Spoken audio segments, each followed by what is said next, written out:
Today on Top Gear Rearview, you get another stock good 5-speed. No, you get another stock good 5-speed. You get two. And that's some good cash right there, brother. That's some good cash right there, brother.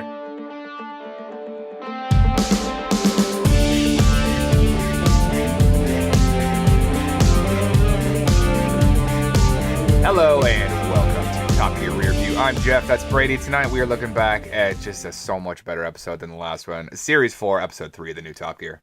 This episode aired on the 23rd of May in 2004, and the star in a reasonably priced car is Katie Price, a.k.a. Jordan. And we start things off tonight with what is really the first proper challenge, buying used cars for 100 pounds or less and, doing a series of automotive-related things with them, and it is truly enjoying. Moving on from there, we have an oddball kind of American classic review of a 68 Charger. And then kind of rounding things out, we have some rather expensive but awesome track day specials, the Porsche GT3 RS and the Ferrari 360 Challenge Stradale. I actually listened to our last episode. It was our Top Gear Rearview podcast was way better than the episode of Top Gear, I have to say. Totally agree. So much more entertaining. But I legitimately watched this particular episode like 5 or 6 times this week. It's a good episode. I really enjoy the used car challenges. It's probably the best part of Top Gear, really, because it's funny, educational, quote unquote.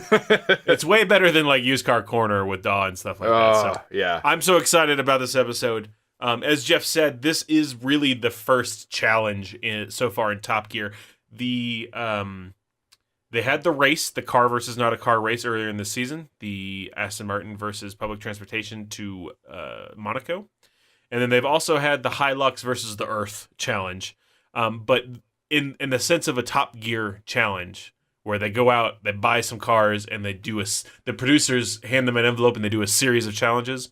This is the first. It is the genesis for this episode. Really, is just the genesis for the future Top Gears. It has the challenge. It has some car review. In this case, it happens to be an old Charger, and then it has a track shootout, usually between two similarly priced or performance cars. So, it's pretty much the blueprint. It is. It's solid. So, well, let's kick things off with this awesome challenge. Yeah. So, what did he say at the beginning that actually kicked it off? I guess they're just talking about. A number of people have been saying that there are too many fast and expensive cars on this show. So, the production team came up with a plan. So, the producers came up with an idea to give us 100 pounds, go buy a car, and then meet up at some service station. And for a series of challenges, it was classic setup. Yeah, it is like the genesis that sticks around for a while. So, so Jeremy arrives first with a Volvo 760. I didn't get a year, but I believe it was late 80s. Let's get through this first. These are 100-pound cars, which is nothing. Which is like no money. They got operational cars. Jeff and I have just figured out that even accounting for exchange rates and inflation, you can't find cars like this anymore. No, I mean you kind of can, but not good. Not anything as cool as these. Like not nearly as good shape either. Yeah. The ones. Oh man, yeah. Some of the ones that I came across. But anyway, so the 760. I mean that like legitimately seemed like a pretty solid car, all things considered. It seemed pretty nice. It had a working sunroof. It had a working AC sunroof for a bit. For a while, it had air conditioning. It had a terrible working stereo. Yeah.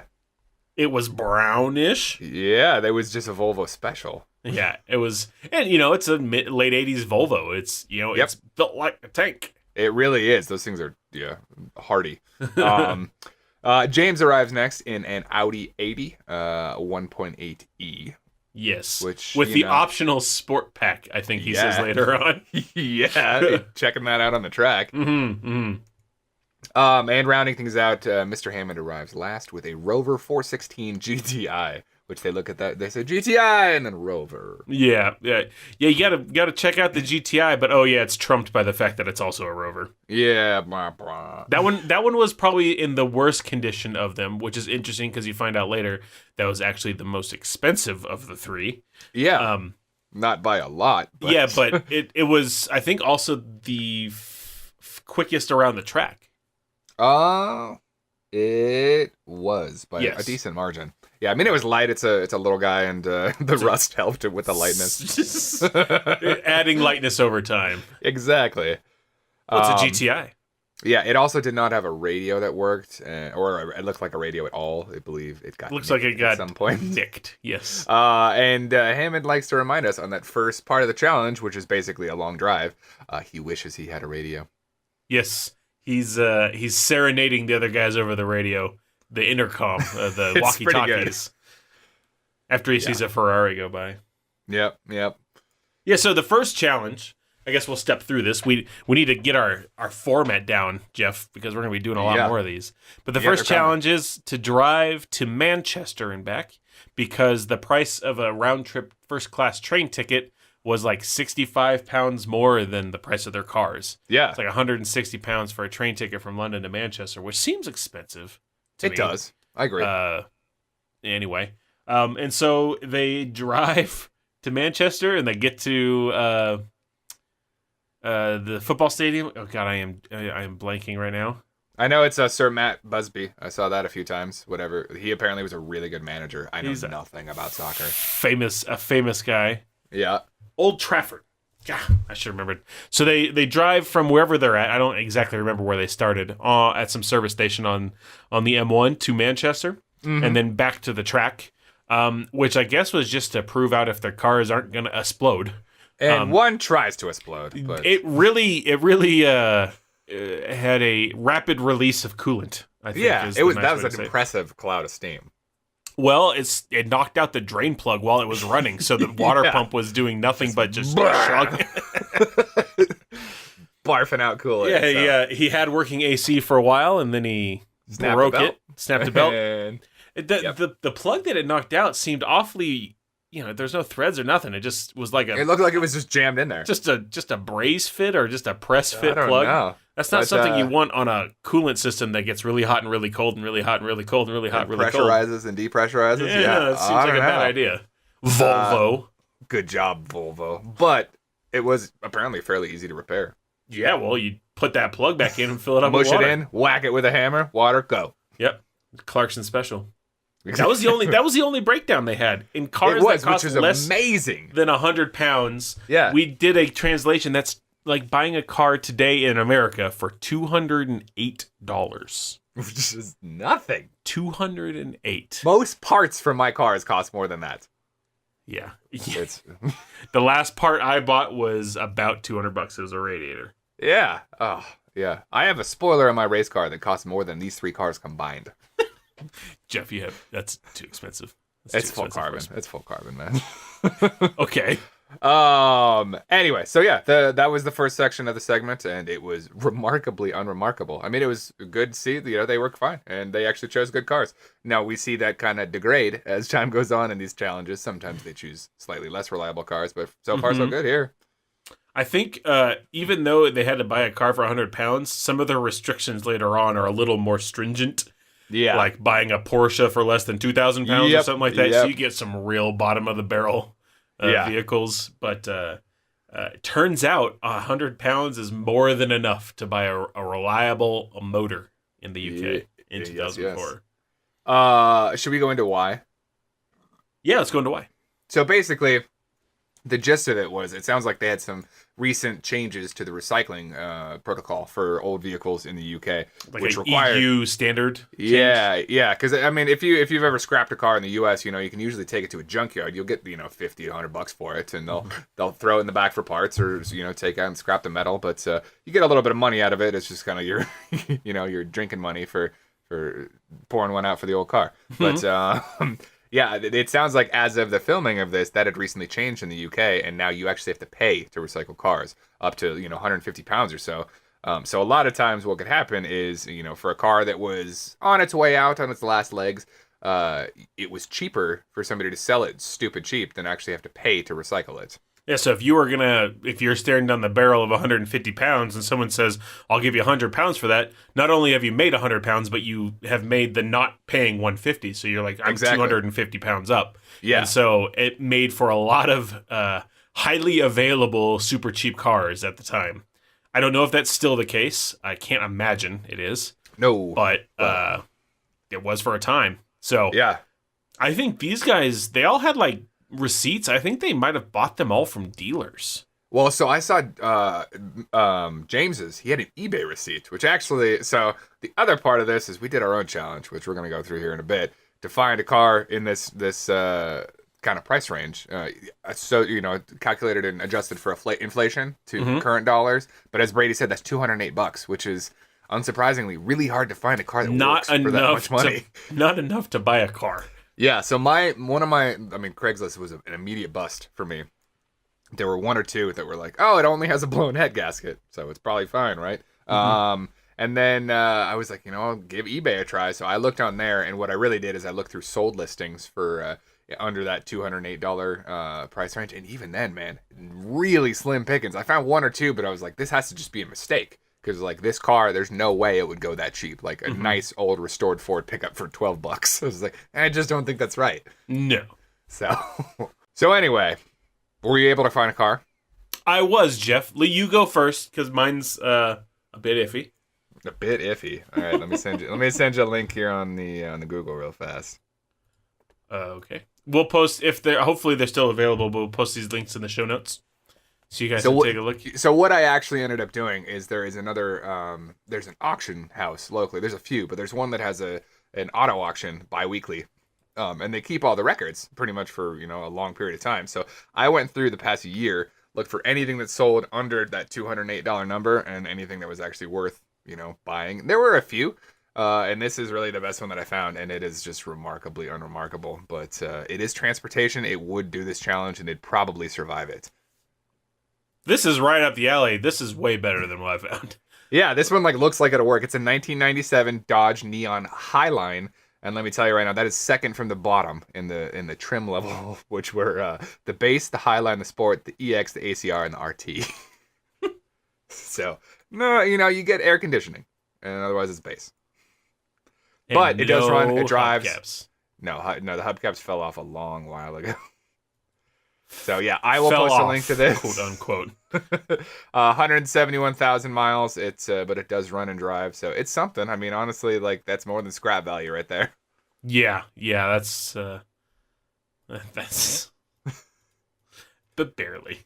I know it's a neon. Unsurprisingly, a lot of these cars that I found were Dodges. There were a couple Neons, a Stratus that was I was real close just because I wanted to say I drive a Dodge Stratus. Yeah. But it was iffy, and then there was a Town and Country that actually looked pretty comfortable, but it's a minivan. Can't have a minivan.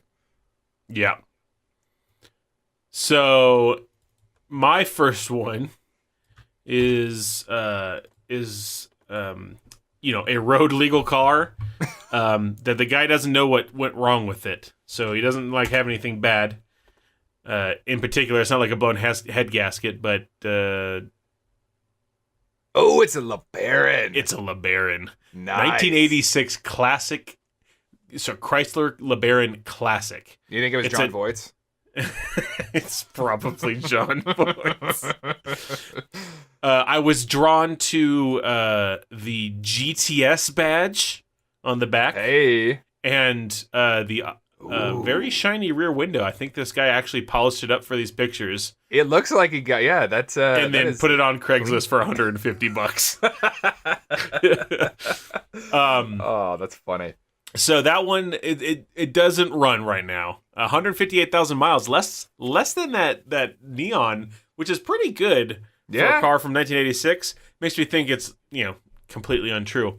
But the other one that I found, which is the joke one, which is fun, I am sending to you now, Jeff. It is a championship-winning setup Demo X Derby bomber racer car. Oh, that's amazing. $199, delivery available. Dodge Shadow. All right.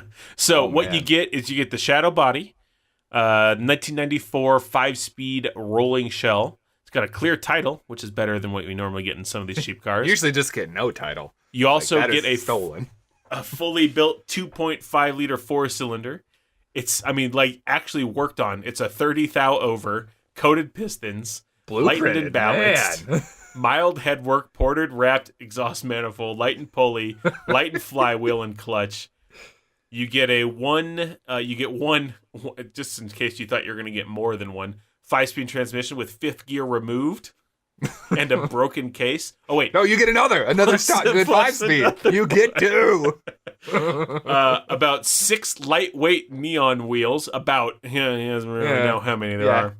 Just pile. 4 with fresh tires, ready to race. And a couple more wheels. Yes, a couple more wheels. 1 set of almost new front struts. That's good. Custom height, flow, high clearance, lightweight exhausts for the car. Wouldn't that just mean like headers and then chop? Lightweight, cut down electrical harness. Seat mounts that will bolt into the car, so not actually bolted in seats. Many extras, a front and rear axle, many extra engine parts, suspension parts. And then at the bottom, it gives you a challenge, Jeff. Yeah. Think you can put together and drive a winning setup? Race winners are paid at least $300 a race. Oh man, you can make your money back in one race. That's some good cash right there, brother. Oh, this is amazing. Yeah, So I think you should choose this one. Oh, and it's even got like a custom painted valve cover. I know it's got a BMW art car valve cover. Oh, that's I'll call pretty. it. It's got this guy says he's done racing and he's selling a proven 7 wins and the 2016 Colorado National Speedway track champion demo cross setup. So has this particular thing actually won, or something similar to this actually won? I think parts of it have won. Well, he's selling it for $199. That leaves $1 for drinking money. Actually, $9 for drinking money. That's right. That's right. All right. So I think this is better than the LeBaron, but it's not a road legal car. So Yet. So there's got some pictures of the parts, and then it's got a picture of a Dodge Shadow about 3.5 feet off the ground, which is why there's all these extra struts and shocks and stuff. Yeah, because you just blow them out every race. I think you win this challenge, buddy. This is a good one. That's pretty rad. This is just Denver Craigslist. Yeah, there's Boise usually comes through, but a little shy today. So some of the stuff you sent through from Boise is pretty good. So I'm we get the surprised. occasional awesome one, but Yeah. We'll hopefully that one will still be up next week. We'll see if we can get maybe a screenshot or something. If not, and then let's see. Yeah, mine will be because it's just auction history. It is not. It's a 97 neon, which you probably know what it looks like. But I'll throw the links up in the show notes. Yeah. Shall we continue with the other parts of this challenge, Jeff? Even though they split it up? They did, as they do. But yeah, I think so. I think it's good to kind of finish this one out. They did pull out the awesome board, the very fancy grid with double stick taped like covers on the titles of the challenges. Foam core board plus taped on laser printer paper. Perfect. Yeah, it is Top Gear. I mean, that's the budget through and through until the end of the series. Mm-hmm. That's right. So yes, they have more challenges. So far on their run from the service station to Manchester to the track, they essentially performed 2 of the. We had 7 challenges. Yes. They did a fuel economy run, so they topped up the cars and see how much fuel they burned going the trip, and then they had a reliability test, which essentially is one of those: if you had to open the hood, then you get marked a point off. And so the Volvo is the only one that they had that quote unquote broke down. I mean, it didn't quote unquote break down. It broke down. It did. They've only had to open the hood once. So yeah. On the fuel economy run, James did the best with 30 miles 35. a gallon? 35 miles a gallon. The goal was 30, and anything over, any mile per gallon over was a point, and any under was minus a point. So yeah, 35 for James, 20 for Jeremy, and 23 for Richard. All of which are pretty normal, I think. I'm really surprised that little Rover only got 23. Yeah, I think something was a little tired in that engine. Yeah, they didn't put these on the dyno. No, that will come with later challenges, not this one. How many of the horsepower have escaped? Yep. So far, James is in the lead with the only positive score. So the next test, Jeff, go ahead. This was our track time, right? Yes. Our lap? Yeah, so they did, they put them around the track, which really means we know the prices. They should go on the board. They should go on our board. They won't do well. Maybe we should have a special board. But so they were given a target time of 1 minute 50 seconds to beat. Anything over was plus or minus a point. Anything under was plus a point. So we started out with the Rover, which put down a very respectable 142. So 8 points there for Hammond. Moving down to the Audi, expectedly a little slower, but still good. 146, so 4 points for James. And the Volvo even beat the target, which I was surprised by. 148, 2 points. Yeah, they said on that lap that the Stig thought that the Audi had been in a crash at some point and not fixed very well. But holy car lean, holy body lean, Batman. Oh, yeah. That Volvo looked like it was going to roll itself. God, when it was taking off, too, and they're like, it's just not getting any smaller. It sounded like they're having a really good time with that one, which is what makes this the most enjoyable, really. Definitely. The next challenge was a braking distance challenge. So they got the cars up to 60 miles an hour, and they had 40 yards to stop, I believe it was. They had 60, and again, anything over is plus a point, anything under is minus points. The other way around, but yes. So James went first, and he stopped in 40 yards, which gave him 20 points. Richard went second. He stopped in 30. No, Richard was 48. It was not that good. 48? Yeah. So he only got 12 points? Yep. And then, once again, the Volvo surprising everyone with actually operational anti-lock braking. That worked quite well. Yeah, stopped in, what was that? 34 yards. 34 yards, giving him 26 points. So all of a sudden, Jeremy's right back into it with a big win. Yeah, that one was really the Volvo's challenge. Like, you think about it, it's like Volvo safety, ABS, short braking distance. I think Volvo's challenge of choice is coming up at the very end, Jeff. Well, duh. But anyway. Next up, we had the Gadgets challenge, which basically was just a count of anything electronic that was no longer working. Apparently, including light bulbs, which that's a little bullshit. Yeah, that's a tough one. Light bulbs just go out. Sometimes they do. They should have at least given them a chance to replace the bulb and see if it was a fixture not working. That should count. Okay. But if it's the bulb burnt out, yeah. But anyway, so it was 1 point off for each not working. So our the Rover had 3 points off. One of which I know was for the sunroof, which was taped closed. But and one was for the radio, which was missing. Yep, which was MIA. So only had one other not working that thing. Should be like, it's not that it's not working, it's gone. That doesn't count in this challenge. Right behind him was James, 4 off for him. I didn't get it. There wasn't anything good. I think one of the lights and whatnot. And then I was really surprised. Jeremy did pretty terribly with 12. 12 missing or broken things, which is surprising because everything he showed us worked, except for, I suppose, the AC stopped working. Yeah, presumably AC was one of those things. And then his speedometer doesn't work. Had to be another one. So Yeah.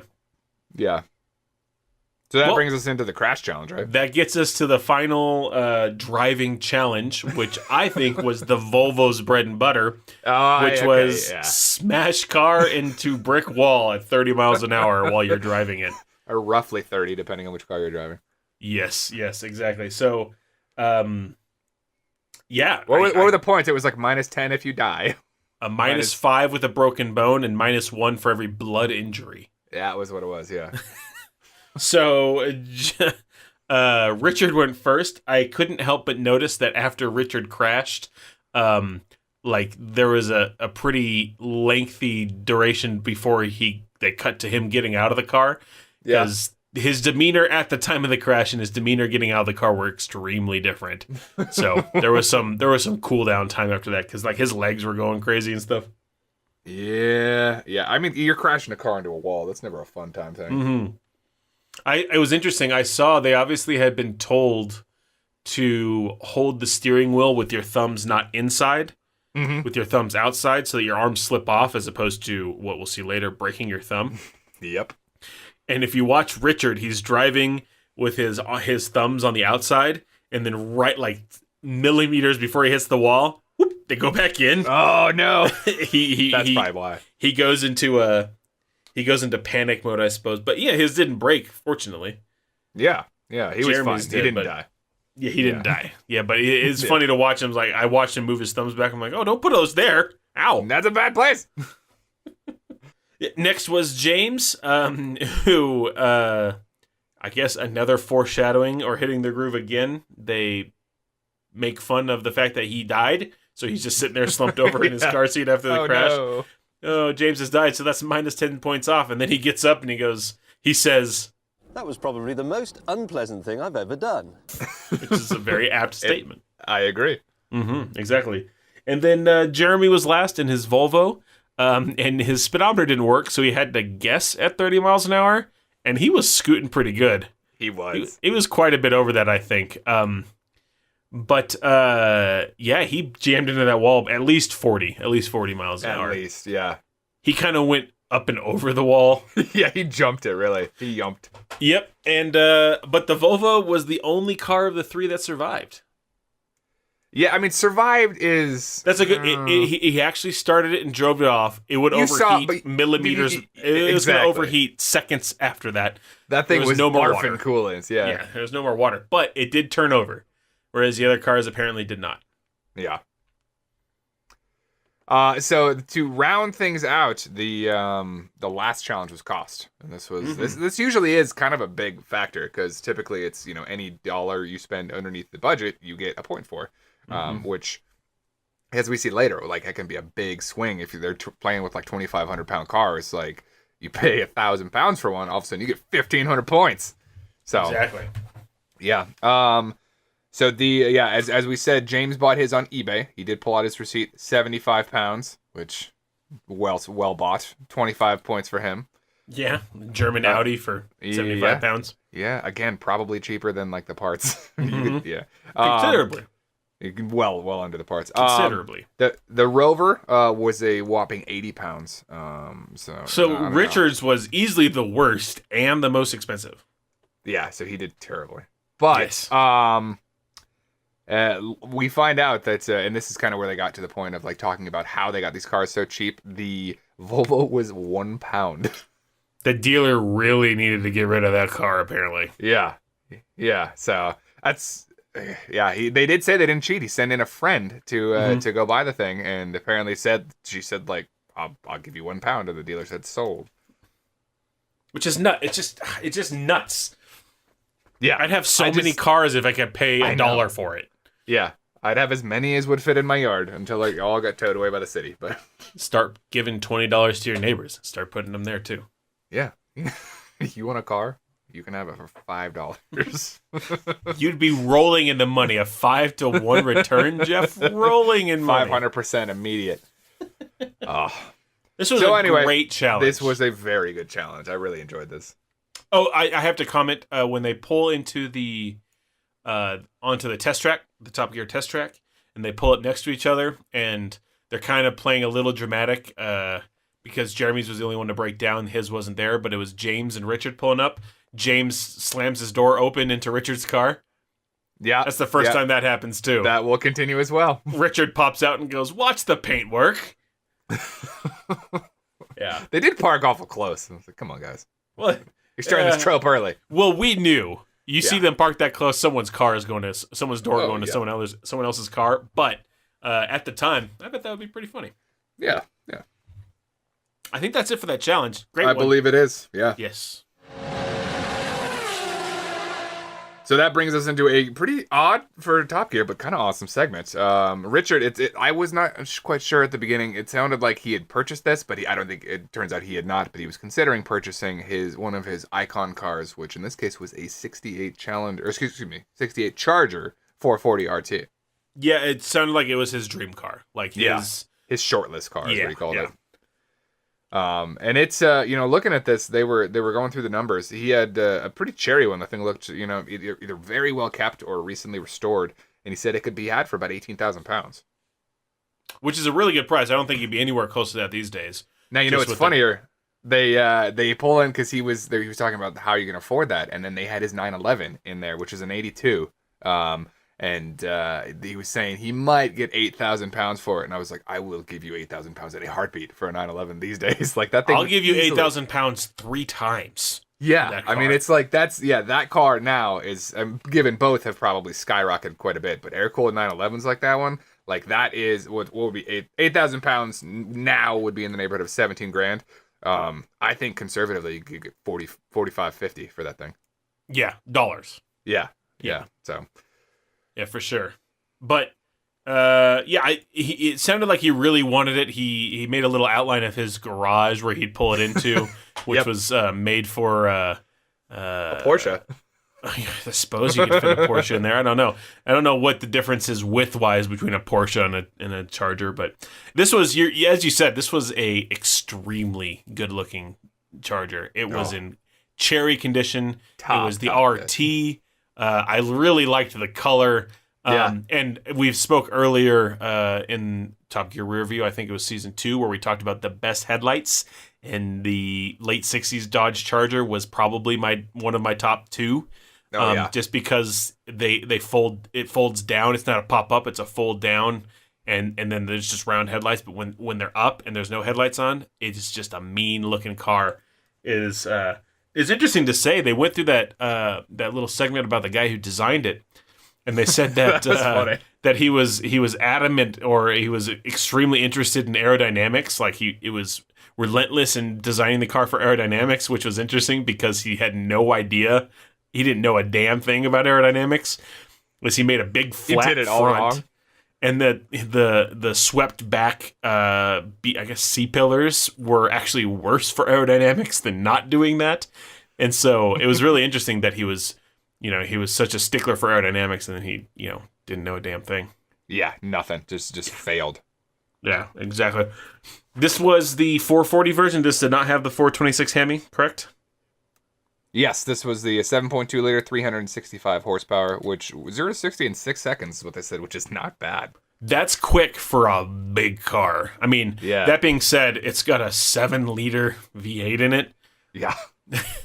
That's 365 horsepower is nowhere near enough horsepower for an engine that size. At this point, I mean, with specific horsepowers we're seeing now, that would be like 1,000 horsepower. It's so big.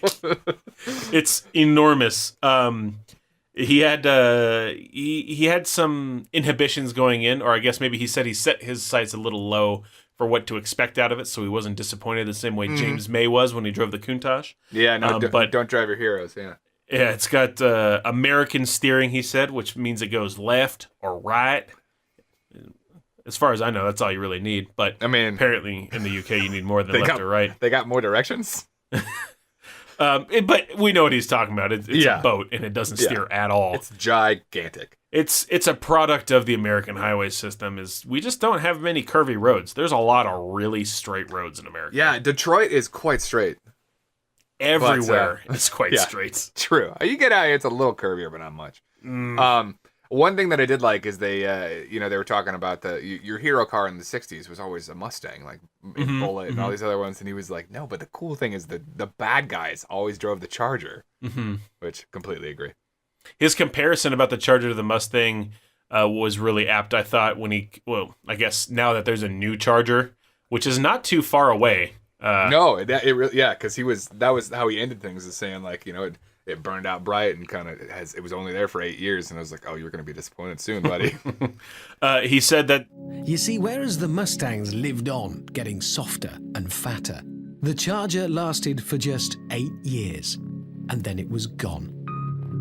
It is James Dean to the Mustang's Marlon Brando. like, that's a really apt comparison. It's real good. It's interesting. Maybe they had a different run in the UK or something like that, but this went on for more than 8 years.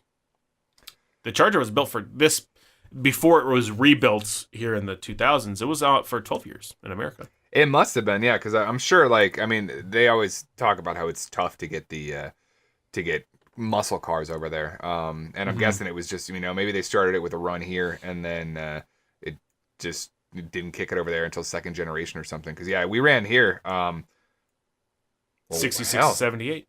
Yeah. What about this fifth generation, 81 to 87? Well, there's a fourth generation, 75 to 78. I guess that's in the same. Yeah. I mean, the cool ones are really. I think that was his point. Is the cool ones were 66 to 74, and then the 75 to 78, the 4th gen and the 5th gen are kind of abominations. Kind of the Mustang 2 of the Charger. Yeah, they're pretty bad, man. They're ugly. They're pretty bad. You know, funny aside, that 5th generation one, they I believe there was it's the Shelby version. I know a guy who has a Shelby Ute, and it is something. Yeah. I don't remember if it was like welded together special or if it's something that actually existed, but I autocrossed with him and he showed me one day. He was like, I just bought this for like $200. It was more than that, but he showed me a picture and I was like, I don't believe you, but that's amazing. Yeah, exactly. So they had a couple more stats. They made over 300,000 of these, which surprised me. Yeah, I mean, this was popular. this was the heyday of muscle cars, man. It was sold by the Lone Ranger, which is kind of awesome. Yeah. And, the first car to get over 200 miles an hour in NASCAR. Which they're not much above that anymore these days. I No. guess it's restrictor plate these days. So Yeah, it's really the same engine, but yeah, not a lot's changed there. yeah. Maybe a little smaller, but to higher, race fuel versus just regular fuel. Yeah. Does he ever buy one? Does Richard ever buy one? I don't know. Yeah, it looks like Richard Hammond, his 69 Dodge Charger 440 RT. All right. He is an Opel Kadett. That's that's Oliver. Is it? Yeah. That's pretty rad. He's got a lot of Land Rovers. Old Bentley. No, he kept Oliver. That's his. All right. About wrapping it up for the Charger there? Yes, that's it for the Charger, Jeff. On to okay guest. I suppose. Better than a hypnotist. Yeah, compared to last episode, not terrible. Yes, so this is Jordan, which is... I don't remember, Jeff, because I don't remember what years Paris Hilton came to fame. You remember when that was? It was around the same time. Well, this is the UK's Paris Hilton, or a more For apt... sure. More apt these days, the UK's Kim Kardashian. Yeah. At the time, I think Paris Hilton is a very good thing because Jeremy kind of introduces her as like this, model and does all this, and she doesn't actually do anything. It's like that is so right. Yep, she doesn't actually do anything. She's just famous for being famous. Oh, this is dead nuts in the center of Paris Hilton too. This is exactly what. Yeah, she's Okay. 100% Paris Hilton of the UK. So this is Jordan is what she went by for a while. She was Jordan during this episode, but she was and is now Katie Price. There's not much to say. Talk about not being famous for anything. The second line on her Wikipedia page is the winner of the 15th series of Celebrity Big Brother. That's what you're famous for? Yeah. Apparently she was sort of a musician, and is worth some money. So, she's doing something right. But that outfit, that kind of upset me. I was like, put your pink cargo pants away, ma'am.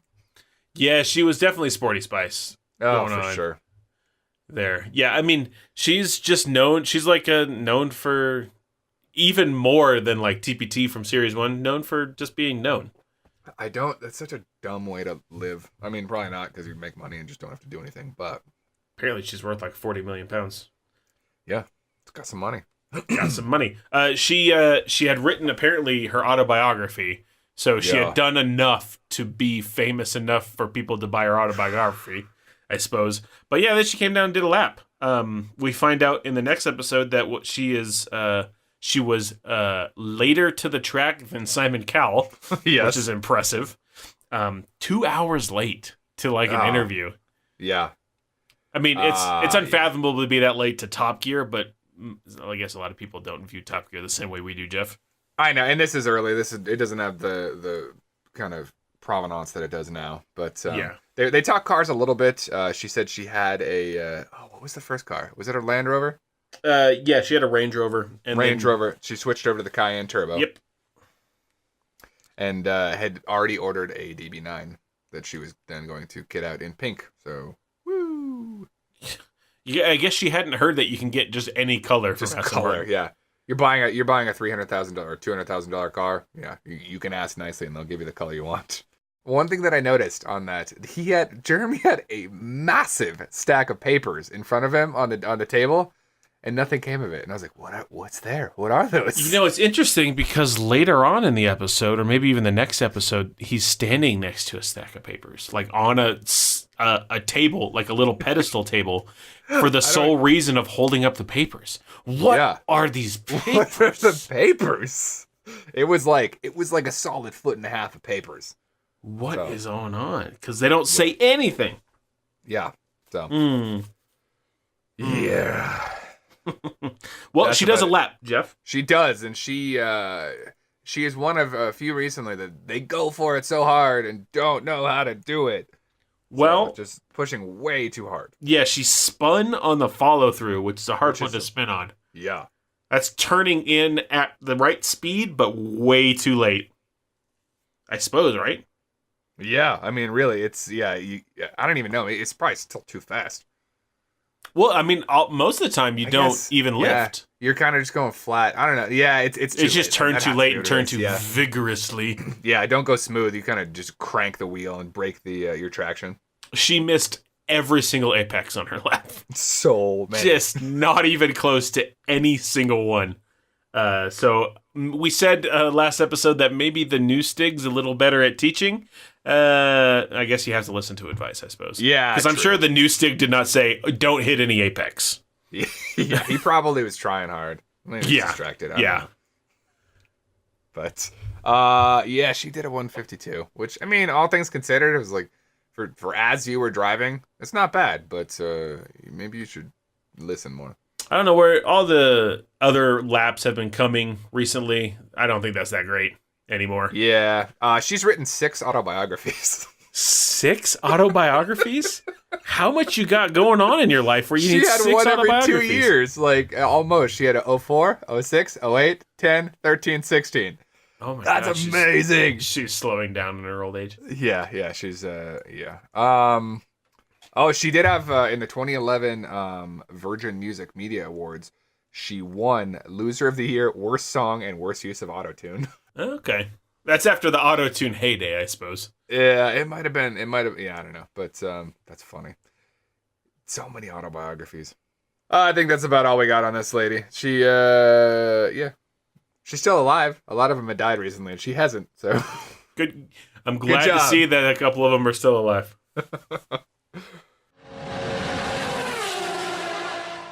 All right, so that brings us to our power laps of the episode, which I'm way excited about, because these are like, I'm not a 360 Modena fan, but this version I can get behind. Do you say Modena or Modena? I say Modena. Have we had this conversation already? I don't think we've had this one. There's so many though. There's just British pronunciation. Yeah, it's all Italian. Gallardo. The random aside, it's apparently Murcielago. That's how you say that one. One more time? Murcielago. Yeah, it's one more syllable than you'd expect. No, it's not. That is the proper way, according to some people that seem to know what they're talking about. Okay, all right. Whatever you say.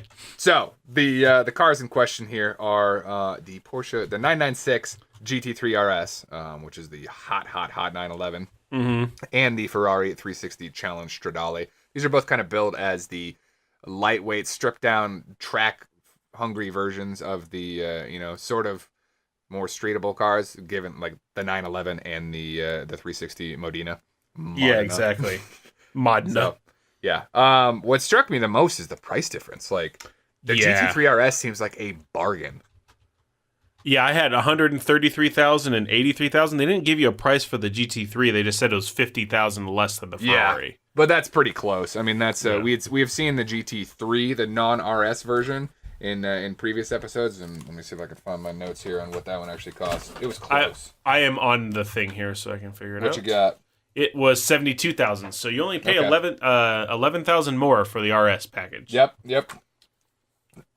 Which is, again, Porsche being funny and charging you more for less, but you get a a polycarbonate rear window. You get carbon fiber hood and rear wing. The fancy carbon ceramic brakes as standard, which that's actually, I mean, that's most of the money right there. Typically, at least in the U.S., like that's a $10,000 upgrade at least. So, and it also did have, they claimed a 381 horsepower, but it had a different head than the standard GT3 and some of the dyno tests. So no, that was it was more like 400 horsepower. So the one they went around the track in was like 400 horsepower. Probably, yeah. Okay. And then they Jeremy did complain about the ride, and it did have both progressive springs and stiffer dampers. Mm-hmm. So. Well, I mean, if you want a better ride, don't buy a GT3 or a GT3 RS. Like, you're gonna need to go back a couple steps here. Yeah, go get a Carrera 2. Yeah. You'll be all right. Go buy a Cayenne and shut up. Yeah. So it was interesting. They said when they stripped out the weight that they got rid of an extra, I think it was 50 kilograms on the Porsche, but an extra 130 kilograms on the Ferrari. Yeah. Which Jeremy marked it up to Ferrari doing better. The Ferrari is better than the Porsche in that sense. But it is the GT3 that they're pulling the weight out of in the Porsche. It was just the regular 360 that they're pulling the weight out of in the Ferrari. Which is like, yeah. It'd be like pulling weight. I mean, I don't know what the weight difference is between the GT3 and just the 911. It's still a lot. It's probably more than 100 kilograms. So he put a point in Ferrari's camp for that one, and I think it would go the other way. You can't look at it, just on the sheer amount of weight removed alone, because there was 2 steps on the Porsche. Yeah. Yeah. The one above the Challenge Stradale was just the regular 360.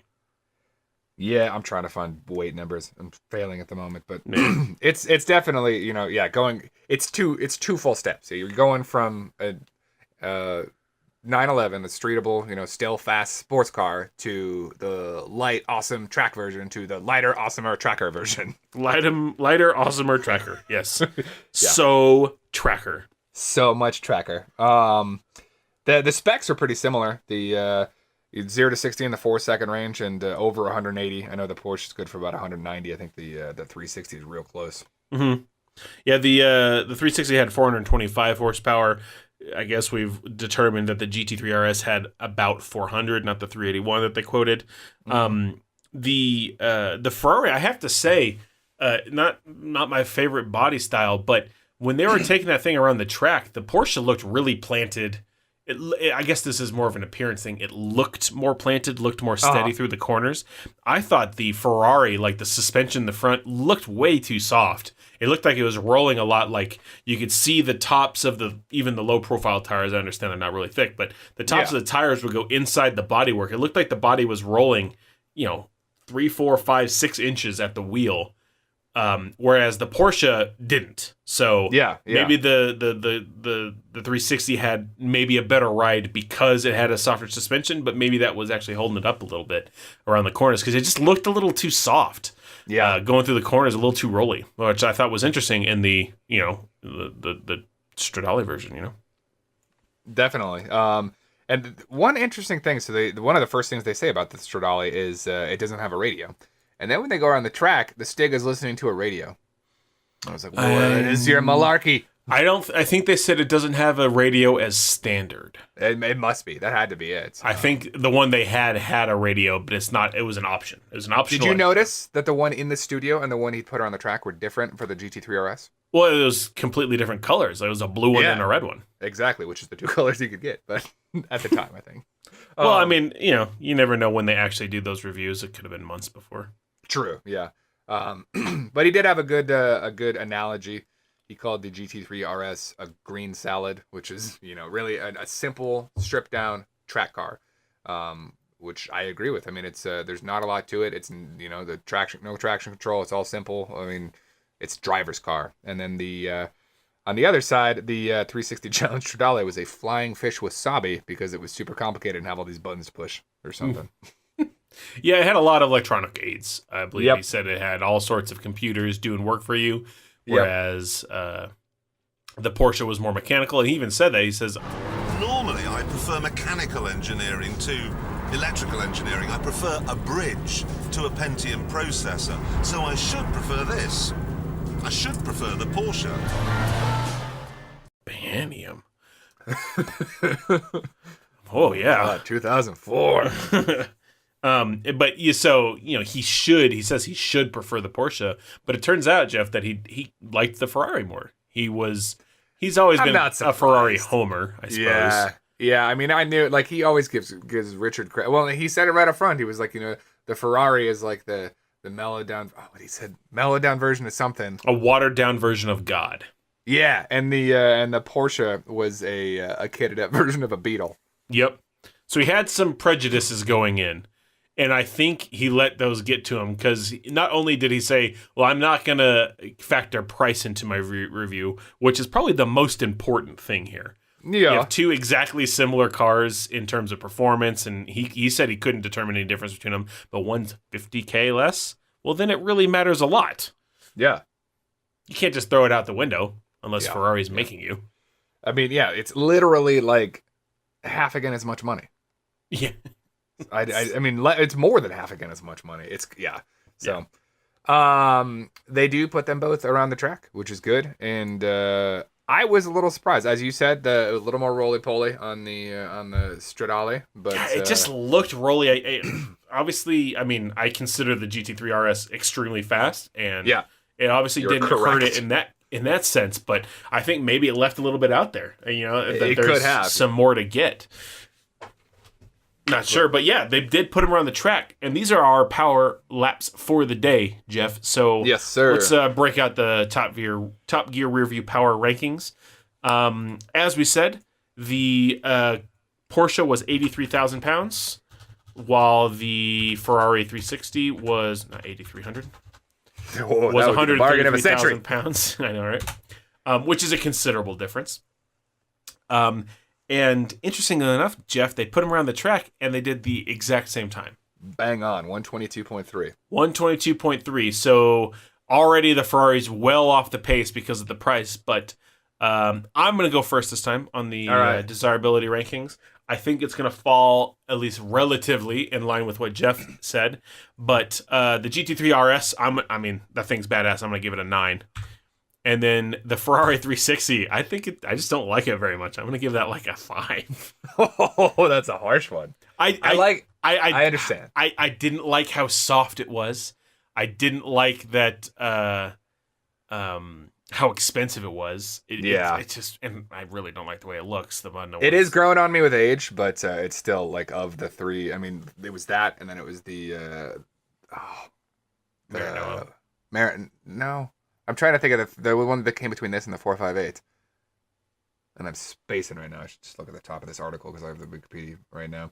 F430 is the one I'm thinking of. I think the F430 is the next step in the right direction. Then you get to the 458 and the 488, and they're just so good looking. It's just it's the start of an evolution from like kind of some meh cars in the 90s and to what it is now, which is just a pretty solid design set all around. Yeah. So what are your scores going to be, Jeff? I'm curious. Will you tell me what I gave the GT3 or no? I will once you give a score for this. Okay. I'm going to give the GT3 RS an 8, only because it's the 996, and I still hate those headlights, but it's pretty rad. And I think that's what you said about the GT3 as well. I'm sure it is. It's still a 996. It is the better engine than the 996, but it's still a 996. And then the Ferrari, I would give probably a 6. Okay, so I figured I think we're both more Porsche fans than Ferrari fans, especially this era Ferrari. You start getting like you said, the 458 version, and I really like that one. Yeah. So you gave the GT3 regular an 8, and I think you said if it had different headlights, it'd be a 9. Yep. So, Jeff, with the disparate scores, the disparate prices, they're not very close to each other, but both over 100. The Ferrari, we'll do that one first, got a score of 111.27, which is good enough for 8th on our list. That's not bad. Which is good. It's better than I expected. We liked the Porsche more, and it was the same speed and it was cheaper, so it means the Porsche is going to be really high. Yeah. So yeah, that's 8th, just behind the 911 Turbo and just ahead of the NSX Type R. Just barely ahead of the NSX Type R. And then the Porsche GT3 RS, 2nd on our list. Right. Is it in front of the GT3? It is behind the GT3. All right. behind the GT3 by 2 points still. It is, as we said, 11,000 pounds more expensive. And with the modified lap time, which is now starting to throw a little bit of a screwdriver into our lap time modifications, actually slower.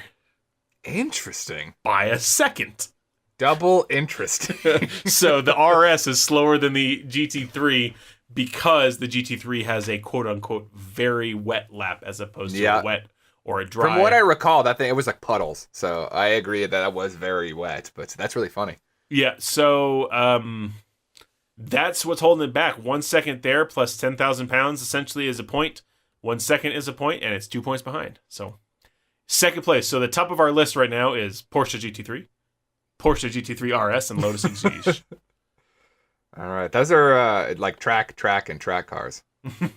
Well, relatively cheap, especially the Exige, super fast, and yeah, it turns out we kind of like those kinds of cars, Jeff. So yeah, that makes sense. I'm looking to see. I'm kind of curious what this car has done in value because I know that. I mean, this was the 996 generation was when the GT3 started.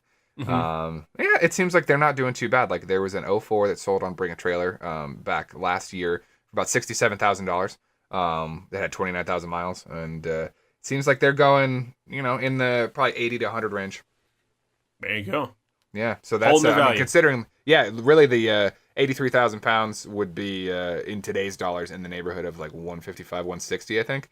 And yeah, it's good that they're not like appreciating to the point where they're over, the MSRP, which coincidentally we'll see next episode with the Carrera GT. That's right. That about does it for this episode. Thank you very much for joining us today. If you would like to follow us a little bit more on social media, we have a Facebook page, facebook.com/Top Gear Rearview. Up there, we'll put the Top Gear power rankings, as well as any other cool stuff we see on the internet about cars. We also post the videos on YouTube. So go ahead and go over there and check it out if that is your preferred media consumption avenue. And if you're enjoying this, which we hope you are, you can always send feedback to topgearrearview@gmail.com. And it seriously helps us out if you tell a friend, get some more listeners here, or subscribe, and I guess not but subscribe, rate, and review on iTunes or your podcatcher of choice. And that'll help us keep a little higher in those ratings. If you want to, just look at your phone and say, I like this. Someone is listening, and someone will make note. Mark Zuckerberg will just write that down in his notepad. Okay. Cool, thanks, bro. More Top Gear ads on your Facebook feed. Thanks, man. Appreciate it. Well, that wraps it up for this week. So on that note, we will see you guys back next week for Series 4, Episode 4.